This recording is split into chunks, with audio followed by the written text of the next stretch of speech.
It's Monday. Welcome back to another Mixology Monday with a metal mixologist from Drunken Smithy. Today, I'm doing something a little unfair. This is neither a mocktail nor something that you can make at this time of year. I am going to show you something that I prepped starting in June of this year, right around the time Mixology Monday started. So I have black walnut trees in my yard, and I decided to take a whack at making Nocino. So Nocino is a walnut liqueur, essentially. In Europe, they use English walnuts. In the Northeast, where we live here in the US, it would be black walnuts for the most part.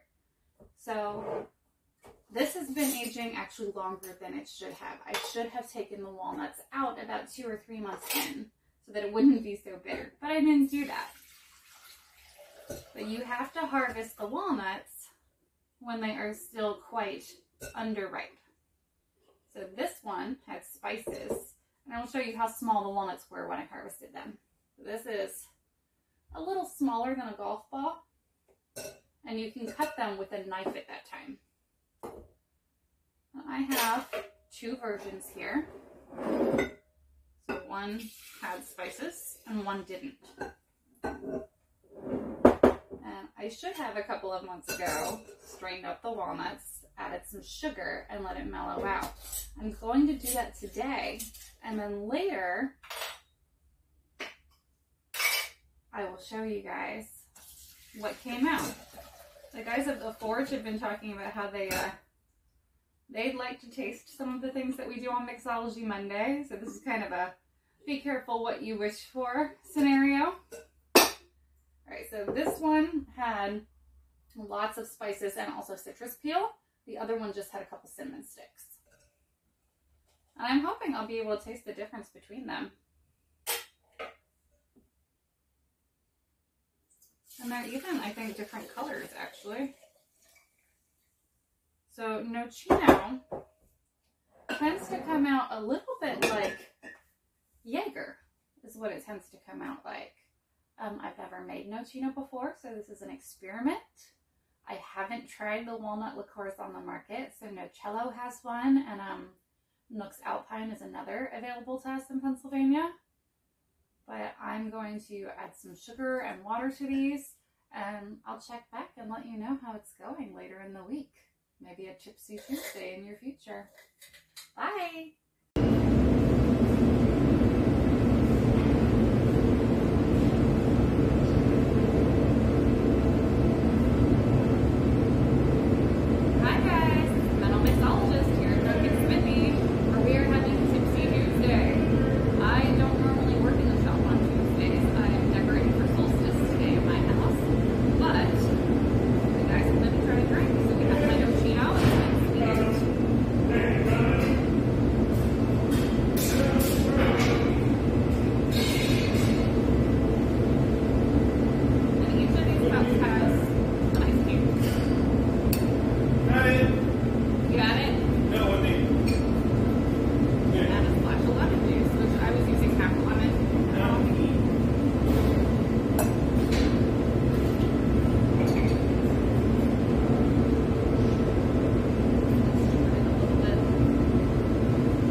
Metal mixologist back from Tipsy Tuesday at the Forge.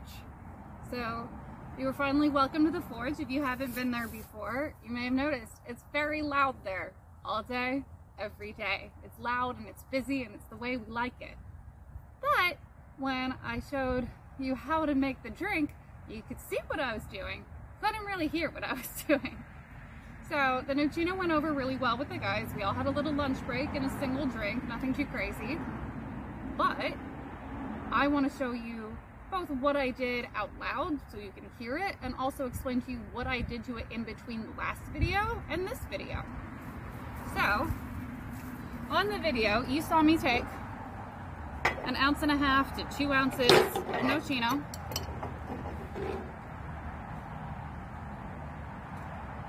I did a 4 count, which actually, this bottle's almost empty. I'm gonna use what I've got. I might not use all that lemon juice though. So I had filled this bottle to the top to make about 5 or 6 drinks. And I had juiced, I want to say 4 lemons into this bottle. And when I make it just for myself at home, there's even a seed in this one, I do half a lemon. I juice half a lemon. So the reason this works so well is because the Nocino has tannins that make it bitter, and it has sugar that makes it really, really sweet. Lemon juice has a lot of tang and acid that is going to compete with both the sugar and the bitterness. It's going to fix both. So this is really simple. It's just a sour. It's a Nocino sour. You can see it kind of looks like Coca-Cola. This is the one with just the cinnamon sticks, and it has its own unique flavor. It tastes a little nutty, a little bit the way that the husks smell, a little bit like that piney, lemony kind of smell, and a little bit nutty like a walnut. The one that I put citrus peels and cloves and all the other spices in, that one tastes almost like Coca-Cola. So what I did with these between the last video and this video is that I took, remember these were about half filled after I strained them. I filled them to the top with water, or almost the top with water, and I also added sweetener. So I started with half a cup of sweetener in each one. To the cola tasting one that's kind of like Jaeger, I added half a cup of granulated sugar. To this one, because I already knew I preferred it, the one that I just put cinnamon sticks in, I did half a cup to a cup of dark honey. And then I decided that wasn't quite sweet enough. And this one I actually boiled on the stove just for a little bit so that it could get some oxygen and help those tannins mellow out.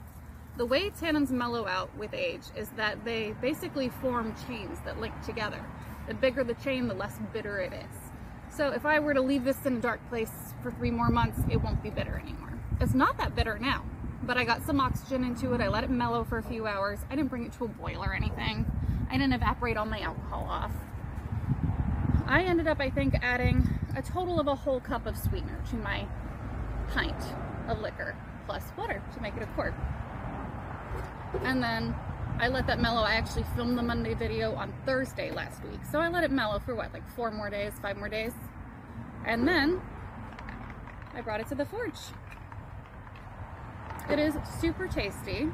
It is gorgeous outside today. So I'm going to enjoy the last of this bottle on the patio. It's about 58 degrees here in Pennsylvania today. And then, as I said before, my family celebrates solstice, which this year is on the 21st, which is next Tuesday. So I've got lots of decorating to do. I hope we see you at the forge and that you enjoy your holidays.